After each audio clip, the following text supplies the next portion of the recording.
Assalamualaikum warahmatullahi wabarakatuh, sobatku, salam petani.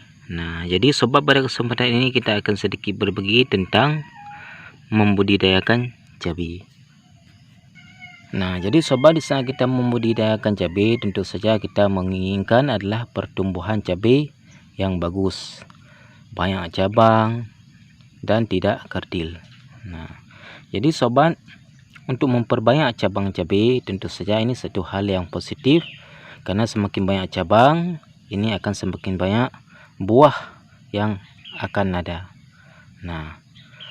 Namun untuk menginginkan untuk banyaknya cabang, tentu saja ada hal yang harus kita lakukan, yaitu mulai daripada perawatan, begitu pula dengan penyemprotan, supaya di saat nanti tumbuh tunas-tunas yang baru tidak diganggu oleh hama. Jadi di sini sobat, kita menerapkan untuk banyaknya cabang dengan cara kita memotong pucuk. Seperti sobat lihat, ini masih ada bekas pemotongan. Setelah kita melakukan pemotongan, hal yang harus kita lakukan, karena tidak berhenti di situ saja, yaitu untuk menggemburkan tanah. Tujuan menggemburkan tanah ini yaitu mempermudah akar untuk berkembang, karena kepadatan tanah ini tidak memudahkan akar untuk berkembang, sehingga nutrisi pun sangat susah diserap. Oleh karena demikian, kita mengolah media tanah ini supaya tanahnya benar-benar gembur. Setelah itu baru kita melakukan adalah pemupukan. Pemupukan maupun itu pemupukan secara pupuk alami, yaitu pupuk pembuatan, maupun itu dari daunan, ada kala dari pupuk kimia. Karena bisa kita memotong pucuk ini, tentu saja nutrisi pun akan banyak diserap. Hal yang harus kita lakukan seperti daun-daun seperti ini. Ini merupakan daun pertama. Kita buang saja.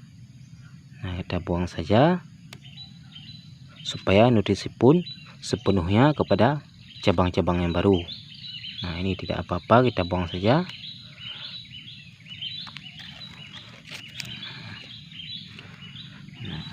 Yang perlu diperhatikan di saat pemotongan pucuk, mulai daripada pemupukan dan penyiraman yang cukup, supaya tumbuh tunas-tunas secara bagus.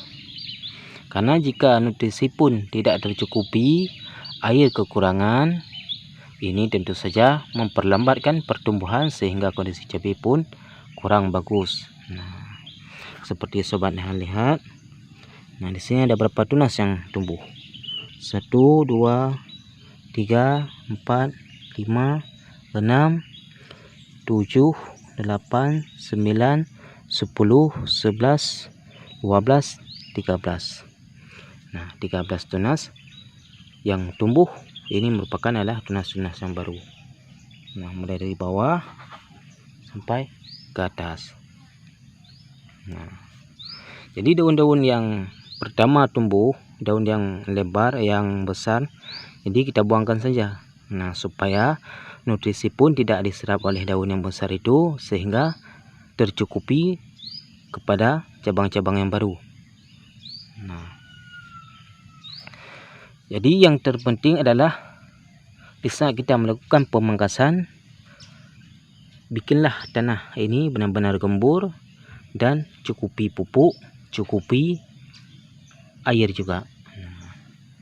Karena tanaman yang kekurangan air, tentu saja ini susah berkembang dengan baik, karena air merupakan kebutuhan utama untuk tanaman. Betul pula dengan tempat tanah, yaitu kita bikin gembur supaya tanahnya mudah berkembang akarnya cabai. Jadi sobat, begitu kita membuat cabai supaya banyak cabang yang tumbuh, karena ini sangat penting. Di saat cabai tumbuhnya banyak cabang, tentu saja buah pun di saat berbuah ini akan banyak. Begitu pula dengan ototnya cabai yang pendek, tentu saja akan membuat buah ini menjadi banyak. Beda halnya jika cabai kekurangan sinar matahari biasanya kondisi cabai itu tinggi dan batang pun agak panjang. Ini buahnya pun tentu saja sedikit.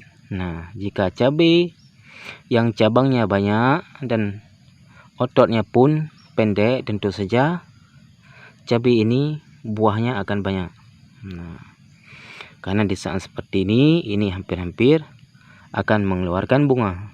Nah, jadi di saat kita melakukan, jika kita memotong pucuk, kita bisa memberikan pupuk adalah pupuk yang mengandung nitrogen, karena nitrogen itu adalah pupuk untuk mempercepat pertumbuhan. Nah, lainnya hal nanti jika nanti sudah mulai berbunga, kita bisa memberikan pupuk yang mengandung fosfor supaya mempercepat pembentukan pembungaan. Nah, jadi di saat nanti cabai yang sudah mulai berbunga, kita dapat mengurangi pupuk yang mengandung nitrogen. Kita lebih fokus memberikan pupuk yang mengandung fosfor. Nah, karena di saat nanti sudah mulai berbunga, jika kita terlalu banyak memberikan pupuk yang banyak mengandung nitrogen, ini sangat berpengaruh dengan kondisi bunga. Nah, nanti bunga pun bisa rontok. Nah, jadi sobat, begitulah kita membuat cabai menjadi banyak cabang. Nah, jangan lupa berikanlah penyemprotan di saat kondisi nantinya sudah mulai tumbuh tunas-tunas yang baru, karena tunas yang baru ini, daun-daun muda seperti ini sangat disukai oleh hama, nah, maupun itu hama tip yang dapat menyerang kondisi ujung daun yang muda. Nah, jika dibiarkan, ini bisa membawa cabai menjadi keriting. Nah, jadi sobat, begitulah cara membuat cabai banyak cabang. Nah, semoga kiranya ini bermanfaat. Terima kasih. Assalamualaikum warahmatullahi wabarakatuh.